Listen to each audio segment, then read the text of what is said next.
ये है Titan company का शेयर प्राइस साल 2002 में, जिसका रेट उस वक्त मात्र 2 रुपए था और आज टाइटन के शेयर का प्राइस 2600 के पास पहुंच गया है। इस शेयर ने पिछले 20 साल में 1,30,000% से भी ज़्यादा रिटर्न दिया है। मतलब कि अगर आपने साल 2002 में इस शेयर में सिर्फ 10,000 रुपये लगाकर छोड़ देते तो आज आपके उस 10,000 रुपये की वैल्यू 1,30,00,000 रुपये की हो गई होती। और अगर आप 1 लाख रुपए इन्वेस्ट करते तो आपकी इन्वेस्टमेंट की वैल्यू 13 करोड़ रुपए हो गई होती। और ये कंपनी सर राकेश झुनझुनवाला की one of the favourite company थी, जिसने राकेश झुनझुनवाला को मल्टी बैगर रिटर्न दिलाया है। इन्होंने साल 2002 में 2 रुपए के भाव पर करीब 8 करोड़ टाइटन के शेयर खरीदे थे, जिसकी वैल्यू आज 2,000 करोड़ से भी ज़्यादा की है। बाद में इन्होंने टाइटन के कुछ और शेयर खरीदे और आज की तारीख में इनके टाइटन शेयर की वैल्यू करीब 11,000 करोड़ के आसपास हो गई है। तो दोस्तों, इंडिया के वॉरेन बफेट कहे जाने वाले राकेश झुनझुनवाला ने कैसे बनाई 45,000 करोड़ की नेटवर्थ, कैसे राकेश झुनझुनवाला ने मात्र 5,000 रुपए से बना डाले 45,000 करोड़ की संपत्ति। जानेंगे पूरी कहानी सर राकेश झुनझुनवाला की इस वीडियो में, और इस वीडियो से आप लोगों को भी बहुत कुछ सीखने को मिलेगा, इसलिए वीडियो को एंड तक जरूर देखना। तो चलिए शुरू करते हैं। सर राकेश झुनझुनवाला का जन्म 5 जुलाई सन 1960 को मुंबई में हुआ था। इनके फादर एक इनकम टैक्स ऑफिसर थे और वो भी स्टॉक मार्केट में इन्वेस्ट किया करते थे। तो अपने फादर को देखकर राकेश झुनझुनवाला ने भी शेयर मार्केट में इन्वेस्ट करने का सोचा, लेकिन उनके फादर ने उनको ये कहा कि शेयर मार्केट में पैसा तुम तब लगाओगे जब खुद कमाना सीख जाओगे। उसके बाद राकेश झुनझुनवाला ने जैसे तैसे 5,000 रुपये इकट्ठा किया और साल 1985 में मात्र 5,000 रुपये से अपनी इन्वेस्टिंग जर्नी स्टार्ट की। शुरुआत में हर इंसान गिरता ही है, ये भी गिरे लेकिन हार नहीं माने। इसके बाद इन्होंने शेयर मार्केट को समझना शुरू किया और इन्होंने बेयर कार्टेल को ज्वाइन कर लिया। दोस्तों, बेयर कार्टेल को आप एक गैंग समझ सकते हो। ये वो होते हैं जो मार्केट को गिराते हैं। मतलब कि अगर मार्केट ऊपर चढ़ते जा रही है तो बेयर कार्टेल हैवी सेलिंग करके मार्केट को नीचे गिराने की कोशिश करते हैं। इन्हें शॉर्ट सेलर भी कहा जाता है। तो उन दिनों बेयर कार्टेल के लीडर मनु मुंद्रा थे और राकेश झुनझुनवाला इन्हीं के पास एक जॉबर का काम किया करते थे। अगर आपने हर्षद मेहता पर बनी सीरीज स्कैम 1992 देखी है तो आप इस एक्टर को देखे ही होंगे। तो ये एक्टर इस सीरीज में राकेश झुनझुनवाला का रोल प्ले किया है। तो जॉबर के बाद जब इनका एक्सपीरियंस बढ़ता गया तब वो मनु मुंद्रा के पास इन्वेस्टर के तौर पर काम करने लगे। एक इंटरव्यू में राकेश झुनझुनवाला ने यह कहा था कि मैंने राधा कृष्णन दमानी से काफ़ी कुछ सीखा है। इनफैक्ट इन्हीं के गाइडेंस के जरिए राकेश झुनझुनवाला शेयर मार्केट के बिग बुल बने हैं। और अगर आप राधा कृष्णन दमानी को नहीं जानते तो डी मार्ट का नाम तो आप सबने सुना ही होगा।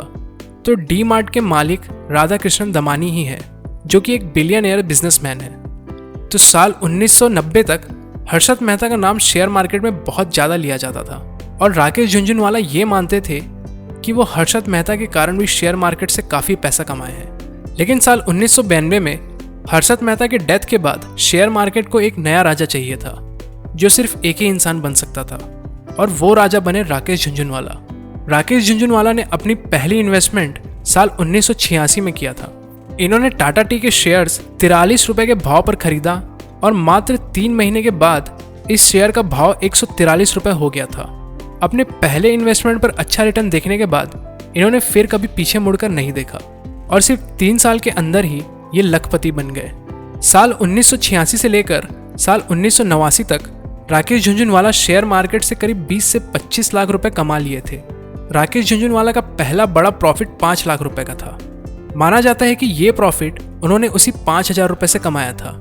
अब इनके पास एक अच्छा खासा कैपिटल आ चुका था इन्वेस्ट करने के लिए और इन्हें पूरी आज़ादी थी इन्वेस्ट करने को। अब यहाँ पर हमें थोड़ी सी सीखने वाली बात पता चलती है। अक्सर जब भी हम अपने घर वालों से पैसा लेकर या किसी से उधारी मांगकर इन्वेस्टिंग शुरू करते हैं तो उस वक्त हम रिस्क लेने से डरते हैं कि ये मेरा अपना पैसा नहीं है, अगर डूब गया तो क्या होगा।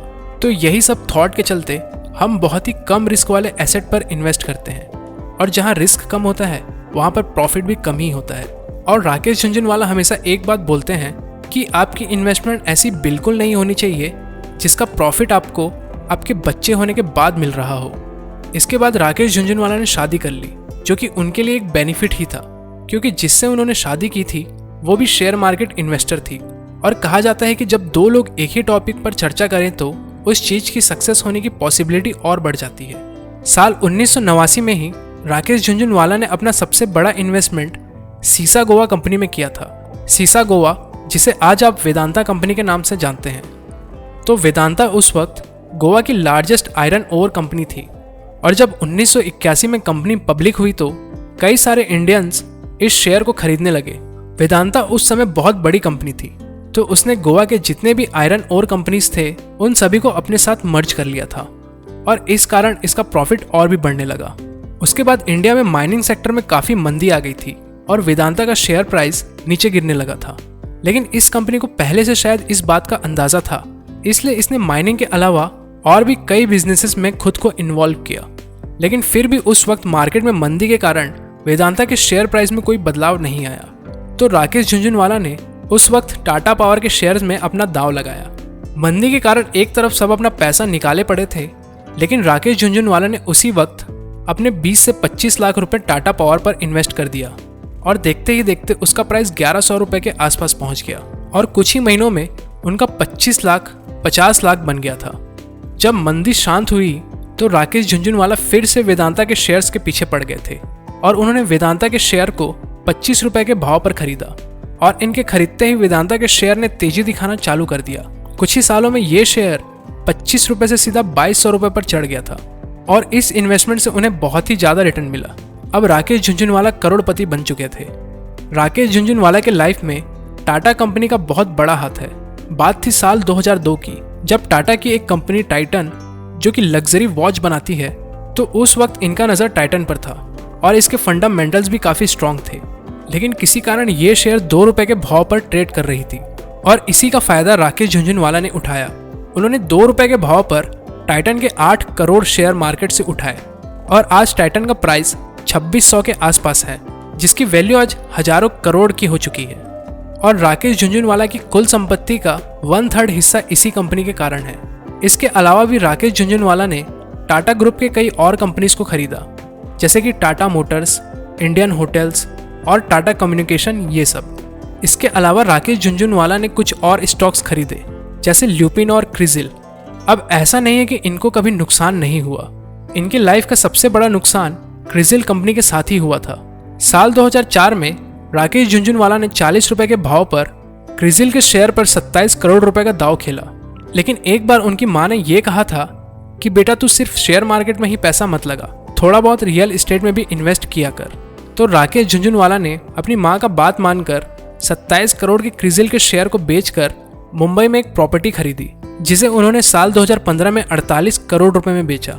लेकिन ये उनकी लाइफ की सबसे बड़ी गलती थी, क्योंकि वही क्रिजिल कंपनी का भाव 2015 तक 2000 रुपए का हो गया था। मतलब कि लगभग 700 करोड़ का उन्हें नुकसान हुआ था। जहां रियल एस्टेट में उनका पैसा 10 साल में डबल भी नहीं हुआ था, वही स्टॉक से उनको 10 साल में 50 गुना से भी ज़्यादा रिटर्न मिल जाता।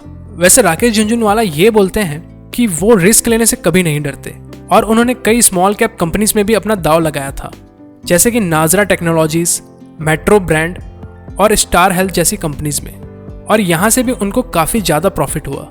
एक एनालिसिस से ये पता चलता है कि राकेश झुनझुनवाला के पोर्टफोलियो की 76% वैल्यू पिछले 7 सालों में ही बढ़ी है और साल 2020 तक जहां उनका टोटल नेटवर्थ 8000 करोड़ रुपए था, वही 2022 के अगस्त में ये बढ़कर सीधा 30,000 करोड़ के पास पहुंच गया था।